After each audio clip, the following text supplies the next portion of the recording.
I've got some notes here that I've been taking over the last couple of days about Jesus and his existence in history. Okay. Okay. So I would just like to ask you, and I would ask you, do you guys believe that Jesus existed? I personally have no opinion on it. Yeah. Oh, okay. What's your name to the left of Tracy? Sorry. Jen, it's okay. Jen, sorry. Do you believe that Jesus existed? I don't. You do not. Okay. So why? I think that it's possible that there was one or more itinerant rabbis somewhere in the ancient Near East around the time of Jesus' alleged existence, but I don't think that you could point to any single individual and say, that guy, that was Jesus. Okay, so you don't believe in that the Gospels were actually eyewitnesses? No, and I think that's pretty well established by the timeline of Yeah, which the Gospels are published. anonymous, so Yeah. absolutely we can't say that those were eyewitness Gospels. And in fact, Luke basically says it's not eyewitness testimony. Luke says that he interviewed people. Yeah. Yeah, he interviewed the people that handed it down. Yeah, Okay, that's so not you an believe eyewitness. that Yeah, that's not, that's hearsay. Okay. So you believe that the time you believe that the timeline is off, like these documents are written too late to be accepted as eyewitnesses. I think that's been pretty well established. Yeah, and I have no opinion on Okay, it. I mean, so, to me, I guess it doesn't matter, right? It's Yeah. like, what is the relevance here? Let's say that there was a rabbi, this guy Jesus, he went out and talked to people and did some stuff, and somebody, they told some stories, and it got, it was a little bit mythologized, and then ended up in these books with all miracles and weirdness, and then in the end it comes 2,000 years later to us in all kinds of weird revised forms, and today we have this weird religion that has come up around it where they're taking all this strangeness seriously, and so what is the point? What is the point of this? Yeah. What is the point of Christianity? No, what is the point of this call? Yeah. Cult?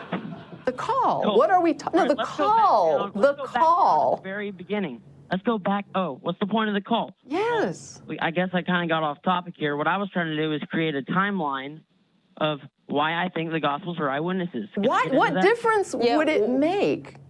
I mean, It first would of all, mean that these- wait. Hey, hold up. Listen, it would mean that these people were eyewitnesses that saw Jesus. They don't These claim eyewitnesses to be eyewitnesses. Yeah. The writers don't claim to be eyewitnesses. So even if you said, hey, these things were written in AD 30, or let's say AD 40, Okay. my question is, so what? 10 years after Jesus' death. Okay. Yeah, so what? So what? Does Yeah. that not mean Jesus was true then? No. What do you mean Jesus was true? Okay. And What does that mean? let me tell you. If we make this line that Jesus is not a legend, okay, if we make it where these Gospels are true, then why would the people... Who says the Gospels are true? Wait a minute. Who said the Gospels are true just because they're written 10 years after somebody lived and died? Who says that they're true? If I can write a... Let me get my point. If Jesus died on the cross, all right, if we know that Jesus died, okay, if we know Jesus' death was a historical fact, and then we have people that have saw him after his death and they're writing about it, and they're dying terrible deaths for it, then why would they die those terrible deaths? Nobody died nobody died a terrible death for Jesus dying on the cross. I did a whole thing on martyrs. No Christian died terrible deaths. So Romans didn't throw Christians into big... Wait a minute. You're confusing some things here, all right? The fact that Christians were persecuted is not the same as somebody being tortured or killed because they refused to recant a resurrection story. That Christian does not exist. Those Christians don't exist. So where are the Christians later? Can you tell me? Can you tell me a martyr? In 110 AD, when Nero blamed the burning of Rome on the Christians, and they were persecuted. They were persecuted. Only 60 years after supposedly Jesus' death. 60 years later. So where did those people get this? If you're talking about a myth over time that is slowly developed into this, let's get into... Lots of religions are persecuted. Yeah. Lots of religions are persecuted, but if I start killing Christians, that doesn't mean that I'm killing them because they refuse to recant the resurrection. It means I'm persecuting Christians. It means you'd have to demonstrate that they could have saved their lives by saying Jesus was not resurrected. And I'm saying, do you have that example? Please give me that example, because I don't know of that example. The only martyr that's in the Bible, right, you've got a martyr in the Bible that is Stephen, and he's stoned for what he was saying, but there was never an option for him to say, okay, I recant, and then they weren't going to kill him. So this was not a guy who refused to recant. This was a guy that said some stuff, pissed people off, and they killed him.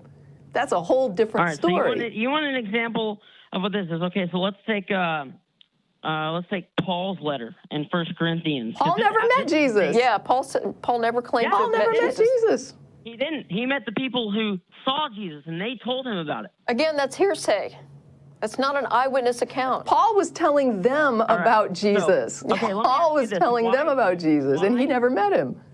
Yeah. Why do you not believe that the Gospels were eyewitness accounts? Because they don't claim to be. Yeah, we've read them. Can you tell me where any of those Gospels say that they're an eyewitness account? Which one of them says it? What verse? Says it at the end of John. The end of John. What do we got? What's the verse? Get over to it here.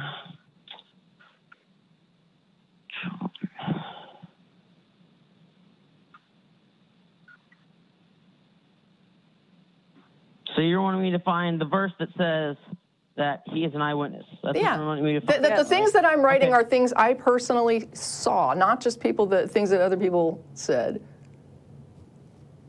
All right. Okay, John 21:24. This is the disciple who testifies about these things and has written these things, and we know that his testimony is true.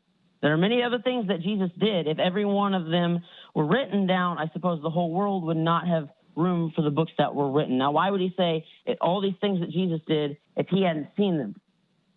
Because he's talking to people who are claiming things. Okay. I can tell you, I can go out and interview 100 people about an incident that occurred and say everything I'm telling you is absolutely true. I'm reporting it accurately. It doesn't mean I saw it. All right, so do you believe that the guy who wrote Luke, okay? Yeah. Do you believe that Luke was the person that wrote it? I don't know who wrote it. The Gospels are anonymous, right? I mean, you're talking about church tradition. No, Luke's not. Yes, Luke's he is. Not an anonymous gospel. Yes, it is. Yes. Okay, does it matter who wrote them? No. Then what? Okay, then we have Acts where a guy is saying. Acts is just about is a history of the church. Okay, Acts is the history of the church. So give me this reason. If Acts was about the history of the church, and these documents are written late, right? You're saying that these documents are did you say that these documents I didn't say when they were written. I'm saying I don't give a crap when they were written. Why? Because it doesn't matter. Why does that not matter? If some guy saw what happened... Because if I write to you and tell you that somebody's walking on water and coming back from the dead and turning water into wine, does it really matter when I wrote it? Isn't that just kind of whack? No, it does matter, because if it's not an eyewitness testimony, You know what? It is. I did it yesterday. Yesterday, I went into the kitchen and I needed some wine and there wasn't any wine, and I had this pitcher of water and I just touched it and it turned into wine, and I did that all by myself, and I saw it and did it. Not only am I an eyewitness to it, but I actually did it. Do you believe me? I don't know. I'll look at the eyewitness. Oh, come on. I'm first-hand account. With the gospel for I saw it. Yeah, Jen was with me and she saw it. I'm the eyewitness. Is it true? You're the eyewitness. Yeah. Yeah. Okay, you're the eyewitness. Give me the story again. The story is that I had a pitcher of water. Wine. Yeah, we needed some wine. The eyewitness. Oh, go for it. Yeah, no, we had no wine. We only had this pitcher of water, and she went in and got the pitcher of water and put her hands on it and turned into wine. Okay, so you're saying that you have powers from God, or what? I don't know. I just know that I can convert water to wine. It's the wildest thing. I just know that I'm inviting her to every one of my parties from now on. There you go. It was really good wine, too. Yeah. The best wine. Okay. Well, if you've got powers from God, I guess. I didn't say I had powers from God. Okay, well, then how do you turn water into wine? You got me. It was the weirdest thing. Okay. Wow. Weirdest thing. Maybe it was a miracle. All right. Yeah, I don't know. I mean, if a miracle just means something that we say happened that can't happen, then yeah, it's a miracle. All right.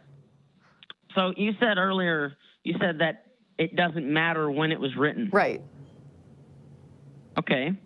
Well, then, what evidence are you looking for to see that the Gospels are eyewitness accounts? Why would I believe anything in a book full of whack stories is true? Even if a person, about the Gospels? if What is somebody whack about the Gospels?